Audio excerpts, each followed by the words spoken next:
இன்றைக்கு நாம் தியானிக்க இருக்கிற வசனம் ஏசாயா 52 அதிகாரம் 12வது வசனம்.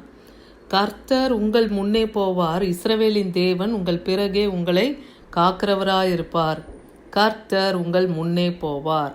இன்னைக்கு நாம் எந்த ஒரு காரியத்தை செய்வதற்கு முன்பாகவும் நாம் ஜெபிக்க வேண்டிய வார்த்தை என்ன? கர்த்தர் நமக்கு முன்பாக போகணும். இஸ்ரவேலின் தேவன் நம்மை பிறகாலை காக்கிறவராக இருக்கணும். அப்போ தான் நம்முடைய காரியங்கள் எல்லாம் வாய்க்கும். அதனால தான் இன்றைக்கி இந்த வாக்கு தத்துவத்தை கொடுத்து நம்மை கர்த்தர் இன்னைக்கு நம்மளோடு கூட பேச இருக்கிறாரு. உபாகமம் 20:4 பாருங்க. உங்களுக்காக உங்கள் சத்துருக்களோட யுத்தம் பண்ணவும் உங்களை ரட்சிக்கவும் உங்களோட கூட போகிறவர் உங்கள் தேவனாகிய கர்த்தர் என்று சொல்ல வேண்டும். உங்களுக்காக உங்கள் சத்துருக்களோட யுத்தம் பண்ணவும். இஸ்ரவேல் ஜனங்களை எகிப்திலிருந்து கர்த்தர் வழிநடத்தி அவங்களுக்கு கானானை சுதந்திரிக்க கொடுக்குறாரு. அப்போ அந்த கானானை சுதந்திரிப்பது அவ்வளோ ஈஸியாக அவங்களுக்கு நடக்கலை இல்லையா? அந்த கானானுக்குள்ளே அவங்க கடந்து போகிறதுக்கு 7 விதமான ஜாதிகளோடு அவங்க போராட வேண்டியதாக இருந்தது இல்லையா?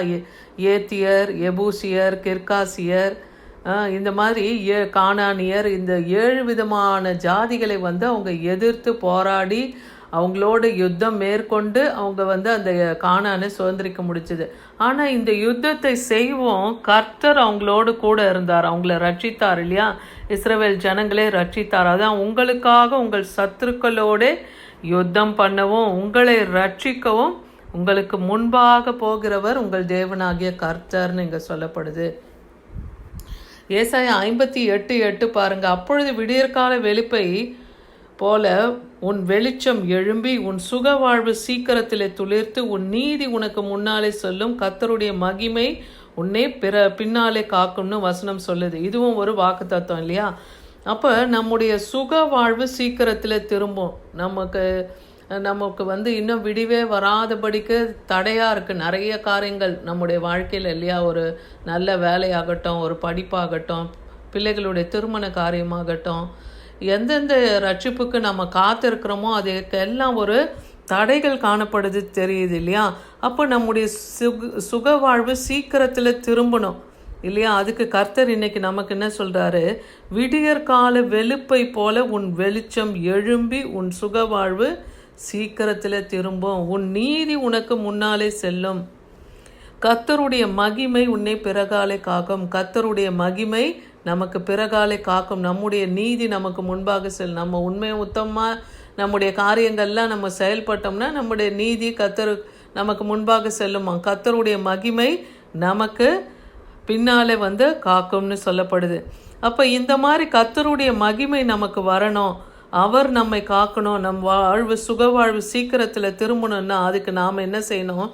முந்தின வசனத்தை பாருங்கள். ஏசாயா 58:7 பசி உள்ளவனுக்கு உன் ஆகாரத்தை பகிர்ந்து கொடுக்கிறதும் துரத்துண்ட சிறுமையானவர்களை வீட்டில் சேர்த்து கொள்ளுகிறதும் வஸ்திரமில்லாதவனு கண்டால் அவனுக்கு வஸ்திரங்களை கொடுக்கிறதும் உன் மாம்சமானவனுக்கு உன்னை ஒலிக்காமல் இருக்கிறதும் அல்லவோ எனக்கு உகந்த உபவாசம். அப்போ கர்த்தரிடத்தில் நாம் உபவாசம் இருக்கும்போது நாம் எப்படி இருக்கணும்னு சொல்கிறாரு. அப்போ நாம் கூட இன்றைக்கி நம்முடைய காரியங்கள் ஒவ்வொன்றும் நிறைவேறத்துக்கு தேவ சமூகத்தில் நம்ம ஒவ்வொரு நாளும் பொருத்தனையோடு கூட உபவாசம் இருக்கிறோம் இல்லையா? அப்போ உபவாசம் இருக்கும்போது நாம் என்ன செய்யணுமா? பசி உள்ளவர்களுக்கு அன்னைக்கு நம்முடைய ஆகாரத்தை நாம் என்ன பண்ணுறோம்? அன்னைக்கு நம்ம ஆகாரம் வேண்டான்னு சொல்லி நம்ம உபவாசம் இருக்கோம் இல்லையா? அந்த ஆகாரத்தை நம்ம தவிர்க்கிறோம். அப்போ அந்த ஆகாரத்தை நாம் அன்னைக்கு பசி உள்ளவர்களுக்கு அதை கொடுக்கவும் துரத்துண்டு சிறுமைப்பட்டு இருக்கிறவங்கள சேர்த்து கொள்ளவும் வஸ்திரமில்லாத ஏழை எளியவர்களுக்கு வஸ்திரத்தை கொடுக்கவும் செய்யும் பொழுதும் மாம்சமானவர்களுக்கு நம்மை ஒழித்து கொள்ளாமல், அப்படி செய்யாமல் நாம் நம்மை நாமே ஒழித்து கொண்டு இருக்கிறது இல்லையா? அந்த மாதிரி ஒழிக்காமலும் இருக்கிறது அல்லவோ உகந்த உபவாசம் சொல்கிறார். அப்போ உபவாசத்திலே பசியாக உள்ளவர்களை போஷிங்க, வஸ்திரம் இல்லாதவருக்கு வஸ்திரத்தை கொடுங்க, சிறுமைப்பட்டவங்களை ஆதரிங்கன்னு சொல்கிறாரு. அப்போ நம்முடைய சுக வாழ்வானது சீக்கிரத்தில் துளிர்க்கும், கர்த்தருடைய மகிமையும் நமக்கு பிறகாலை காக்கும்னு சொல்லப்படுறத பார்க்குறோம். ஏசாயா 45:2 பாருங்கள். நான் உனக்கு முன்னே போய் கோணலானவையை செவ்வையாக்குவேன்னு சொல்கிறாரு.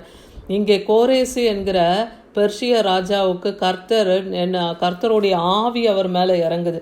அந்த ராஜாவின் மேலே இறங்கி பாபிலோனில் சிறைப்பட்டு போன பனிமுட்டு சாமான்களை எல்லாம் அவர் மீட்டு கொண்டு வராரு.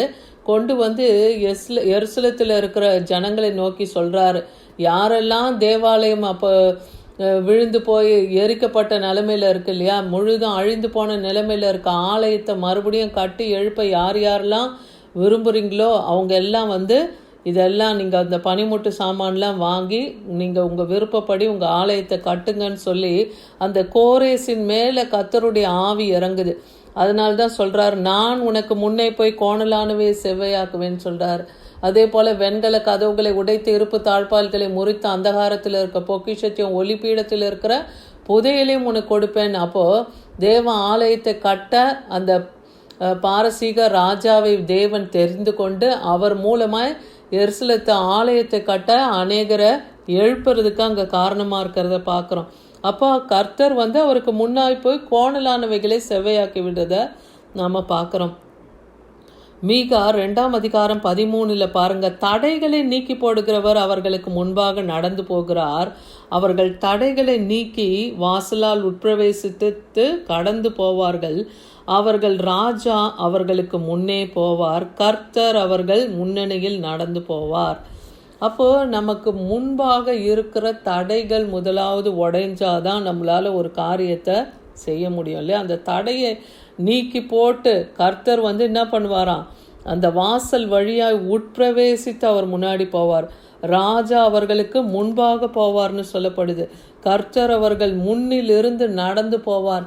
அப்போ தடைகளை நீக்கி போடுகிறவர் நமக்கு முன்பாக கடந்து போனாதான் நம்முடைய காரியங்கள் எல்லாம் வாய்க்கும். இன்னைக்கு நீங்களும் கர்த்தரிடத்தில் கேளுங்க, தடைகளை நீக்கி போடுகிற கர்த்தர் எங்கள் வாழ்க்கையிலும் இருக்கிற ஒவ்வொரு எல்லையிலும் என்னென்ன காரியம்லாம் உங்களுக்கு தடையாக இருக்கிறதோ இந்த வசனத்தை வைத்து நீங்கள் தேவனிடத்தில் ஜெபிங்க. அந்த வார்த்தை வந்து கிரியை செய்யும். யாத்ராகமம் 14ஆம் அதிகாரம் 19-20 வசனம், இஸ்ரவேலரின் சேனைக்கு முன்பாக நடந்த தேவ தூதனானவர் விலகி அவர்களுக்கு பின்னாக நடந்தார். அவர்களுக்கு முன் இருந்த மேகஸ்தம்பமும் விலகி அவர்கள் பின்னே நின்றதுன்னு பார்க்குறோம். இந்த சம்பவம் எங்கே நடக்குதுன்னா, இஸ்ரவேல் ஜனங்கள் எகிப்திலேருந்து வழிநடத்தப்படுறாங்க. அவங்க வந்து அந்த கானானை அடையிறது வந்து 40 நாளில் அந்த கானானை அவங்க அடைஞ்சிருக்கலாம். ஆனால் கர்த்தர் அவங்கள என்ன பண்ணுறாரு, வனாந்தர பாதையில் அவங்கள வழிநடத்தணும்னு முடிவு செய்கிறாரு அந்த ஜனங்களை.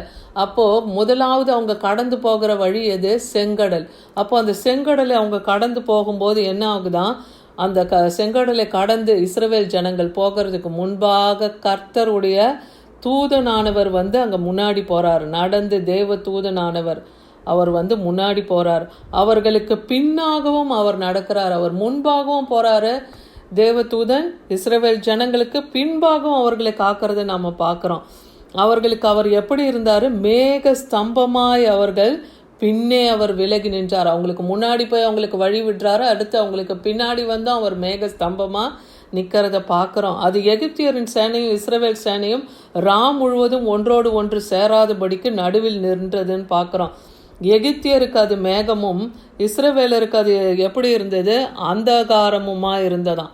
அப்போ இஸ்ரவேல் ஜனங்களை எப்படி தேவன் அழகாக பாதுகாத்தார்னு பாருங்க. இஸ்ரவேலுக்கோ அது இரவை வெளிச்சமாக்கிட்டுன்னு இருக்கு. கர்த்தர் வந்து அக்கினி மயமா, தேவ தூதனானவர் அக்கினி மயமா அக்கினி ஸ்தம்பமா அவங்களுக்கு இருக்கும்போது அது அவங்களுக்கு இரவை கூட வெளிச்சமாக்கிட்டுன்னு பார்க்குறோம். அப்படி கர்த்தர் வந்து இஸ்ரவேல் ஜனங்களை வழிநடத்தினதை பார்க்குறோம். 1 நாளாகமம் 14ஆம் அதிகாரத்தில் 14-15 வசனம் பாருங்க. தாவீதுக்கு விரோதமாய் பெலிஸ்தியர் அடிக்கடி வந்து யுத்தம் செய்து கொண்டே இருக்காங்க இல்லையா. அப்போ தாவீது வந்து எப்பவுமே கர்த்தரிடத்தில் ஆலோசனை கேட்டு தான் அவர் நடப்பார். தாவீது திரும்ப தேவனிடத்தில் விசாரித்து, தேவன் நீர் அவர்களுக்கு பின்னாலே போகாமல் அவர்களுக்கு பக்கமாய் சுற்றி முசுக்கொட்டை செடிகளுக்கு எதிரே இருந்து அவர்கள் மேல் பாய்ந்து முசுக்கொட்டை செடிகளின் நுனிகளிலே செல்லும் இறைச்சலை நீ கேட்கும்போது யுத்தத்துக்கு புறப்பட்டு பெலிஸ்தியரின் பாளையத்தை முறியடிக்க தேவன் உனக்கு முன்பாக புறப்பட்டு இருப்பார்னு சொல்றாரு. அப்போ யுத்தம் செய்வதற்கு முன்பாக தேவனிடத்திலே நாம் ஆலோசனை கேட்கணும். நம்ம ஒரு காரியத்துக்கு இறங்கிறதுக்கு முன்னாடி ஆலோசனை கத்தரா இருந்து அவர் தான் நமக்கு வழியை சொல்லுவார் இல்லையா. அப்படிதான் தாவீது எல்லா காரியத்திலும் தேவனை முன்னிறுத்தி போனார். அப்போ அந்த யுத்தத்துக்கு ஆலோசனை கேட்கும்போது அந்த முசுக்கொட்டை இலையின் நுனிகளின் இறைச்சல் வரும்போது நீ போ, நான் உனக்கு முன்பாக கடந்து போவேன்னு சொல்கிறார். அப்படி அந்த யுத்தத்தை தேவன் தாவீது மூலமாக என்ன பண்ணார், ஜெயத்தை கட்டளையிட்டார். அந்த பெலிஸ்தியர் முழுவதும் அந்த பாளையத்தில் அவங்க முறியடித்ததுனால தாவீதை பார்க்கும்போதே அந்த பெலிஸ்தியர்கள் எல்லாரும் பயந்தார்கள்னு பார்க்குறோம். அப்படி தேவனுடைய வல்லமை தாவீதோடு இருந்ததை பார்க்குறோம். இன்னைக்கு நமக்கும் தேவன் எப்படி இஸ்ரவேல் ஜனங்களுக்கு இரவும் பகலும் வழிநடத்த மேகஸ்தம்பமாகவும் அக்கினி ஸ்தம்பமாகவும் முன்னும் பின்னாகவும் சென்றாரோ, அதே போல் இன்னைக்கு கர்த்தரை நோக்கி நாம் விண்ணப்பம் பண்ணுகிற நமக்கும் ஏசாயா 22:16 படியும் கர்த்தராகிய ஆண்டவர் உரைக்கிறதாவது, இதோ ஒரு அஸ்திபாரமான மூளைக்கல்லை நான் சியோனிலே வைக்கிறேன், அது பரீட்சிக்கப்பட்டதும் விலையேறப்பெற்றதுமான திட அஸ்திபார மூளைக்கல்லாக இருக்கும், விசுவாசிக்கிறவன் பதறான். அப்போ தேவன் நமக்கு முன்பாக ஒரு அஸ்திபார மூளைக்கல்லாக வச்சிருக்காரு சியோனில். அப்போ பரீட்சிக்கப்பட்டதும் விலையேற பெற்றதும் அவர் தான் இல்லையா? அப்படிப்பட்டவரை அஸ்திபார மூளைக்கல்லாகிய கிறிஸ்துவை விசுவாசிக்கிற நாம் என்னைக்கும் பதற வேண்டாம். ஏன்னா கர்த்தர் நமக்கு முன்பாக போவார். இஸ்ரவேலின் தேவன் நம்மை பிறகாலே காப்பார். ஆமேன்.